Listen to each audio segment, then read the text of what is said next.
This is Jordan Tower with JT News. Make sure you smash that like button, smash that subscribe button. Okay, so the Diddy trial continues, week 4. They're really just wrapping up details now, so we'll go through these details. They're like interviewing people who worked at hotels and could attest to certain ways Diddy acted. Probably drivers. Yeah, they're going to just be bringing in people like that. So this is day 15, part 2, restarted with limited replies. So let's see. Someone says the only downside that some commenters under the post are offering great clarity for what you're posting. Okay, so anyways. The trial starts. Judge brings in the jury out. Oh, this is... Wait. Oh, yeah. They had to pause today because there was an outburst. I forgot about that. There was an outburst today. Let's see. New thread is working fine. Okay, I have to fix it. Okay. So the original thread. Let's see. We'll start here. We're going to have to pause at one point. Courtroom. Marshals, can you bring the defendant out? Okay, I think Mr. Donaldson's here in a holding cell with Mr. Combs. Mr. Combs brought in, blah, blah, blah, blah. Okay, so they say, Judge Samaritan, let's start with a compilation video. I got this letter. Is Mr. Garcia competent to testify about this video, given his position in hotel security? Government says, I have not really been asking him about that aspect. We are not using the correct cell phone video. So this could get in under the rules. Okay, so the way the video is cut makes it appear that Mr. Combs came right after Cassie, and he didn't. Okay, so that's Combs' lawyer arguing about this video. Then a government Steiner says, I'd like to address the timestamps on security videos. They are routinely inaccurate. The judge says the defense's concern could be allied by inserting breaks between the clips. Government says since they will be testifying, it's hard for them to be editing clips at the same time.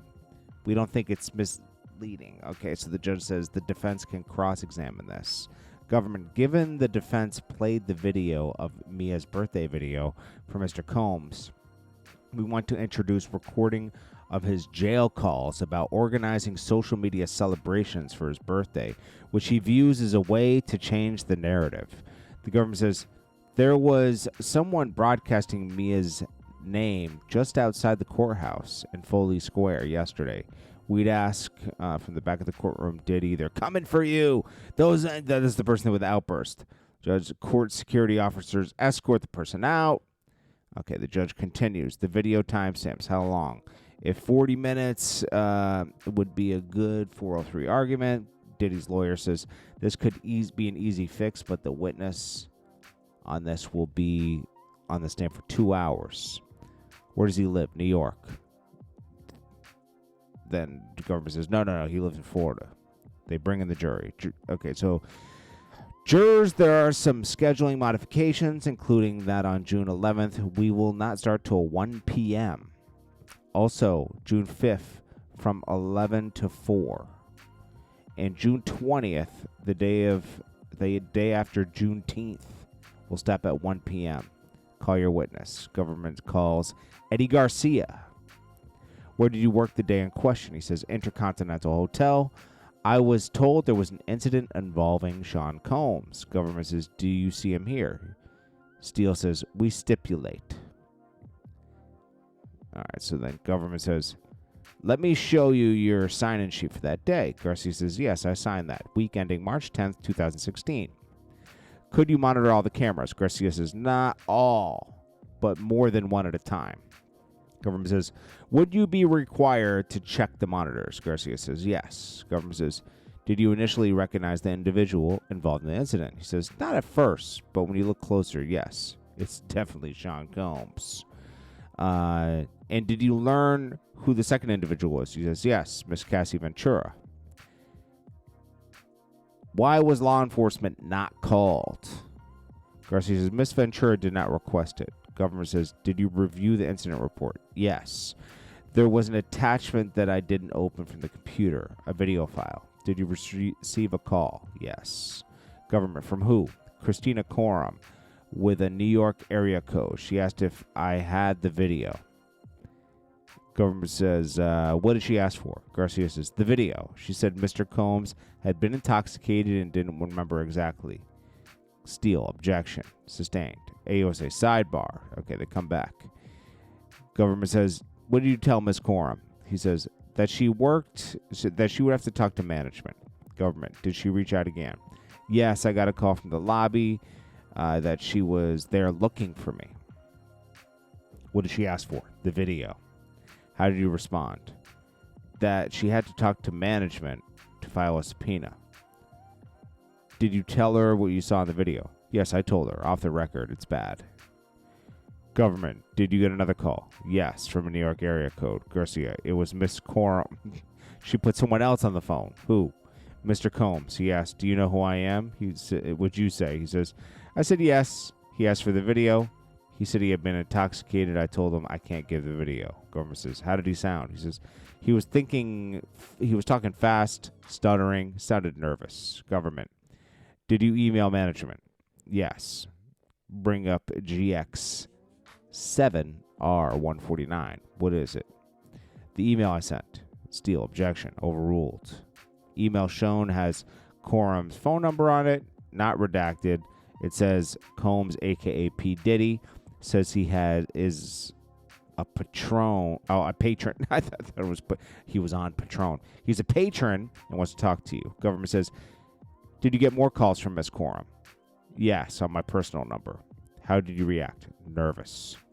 Garcia says, Miss Coram passed the phone to Mr. Combs again.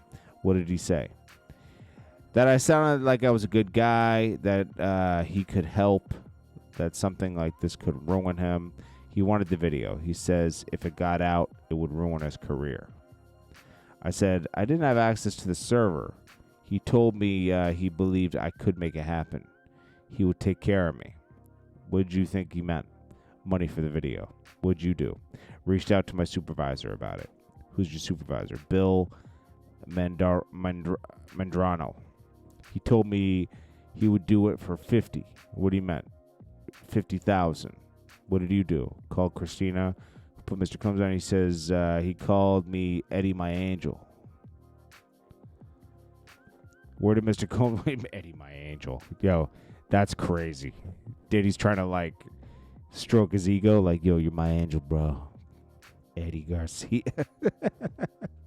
Where did Mr. Combs want to meet? West LA. He says, let's get it done. He wanted to do with the video as soon as possible. I told Bill Madrano. He told me to tell others I was on an errand for him. Then they introduce another thing, and he says, what was the meeting point? Where was I would have asked for a year's pay, at least. So I would ask for both of them, $200K. Make it disappear. I know that sounds crazy, but that's what I would ask for, because you could really lose your job over this, right? And I would want to switch jobs immediately. You're also covering up a crime. Maybe more.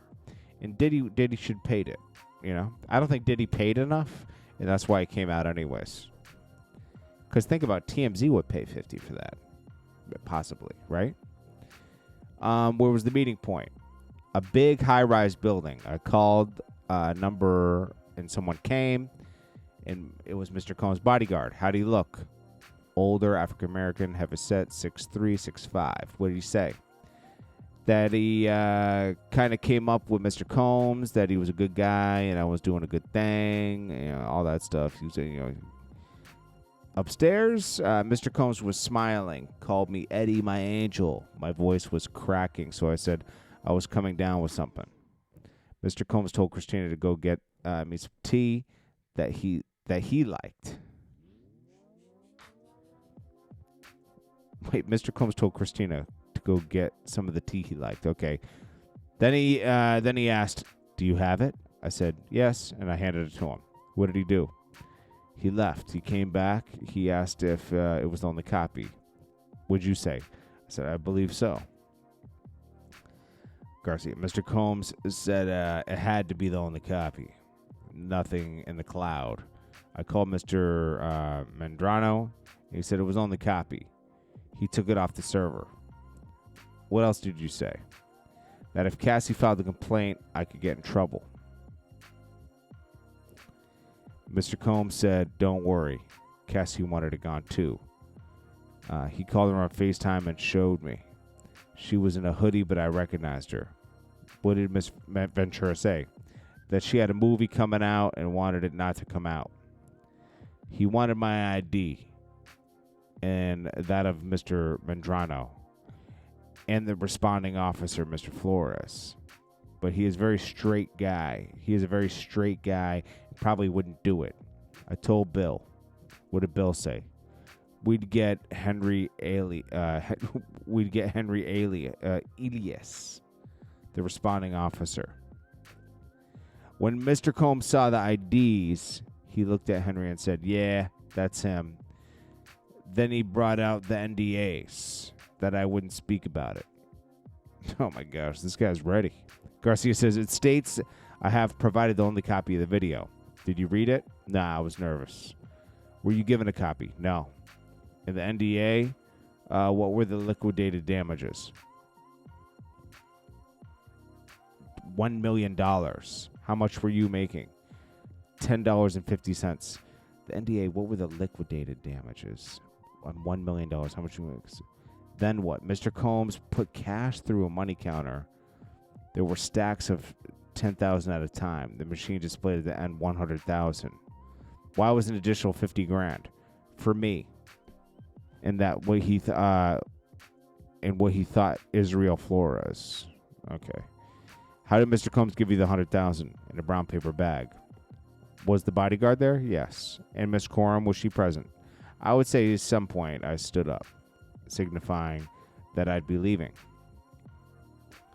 Garcia, Mr. Combs escorted me to my car, and he asked how I'd be spending it. He said not to make any big purchases. Judge says, Mr. Steele, if you are objecting, speak into the microphone. That's sustained. Disregard the last part of that.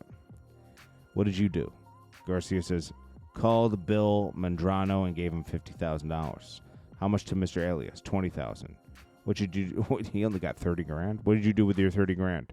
Bought a used car with the cash. Did you hear from Mr. Combs again? Yes, he called me and told me Happy Easter if I ever needed anything. And did you reach out to him later? A few years later via Instagram asking if there was work in L.A. I never heard back. Sidebar. They're back. Judge says, anything further, Miss Steiner? She says, yes. Mr. Flores, did you see the video again? Yes, on a news outlet. Also, Mr. Flores messaged me a screenshot. Oh. Did you keep the messages? Nah, I wanted nothing to do with it. Were you contacted by law enforcement? Yes. Did you tell the truth? Nah, I wanted nothing to do with it. Did you get your own lawyer and then told the truth? Yes. No further questions. Mr. Steele. Sir. Now Steele's grilling this guy.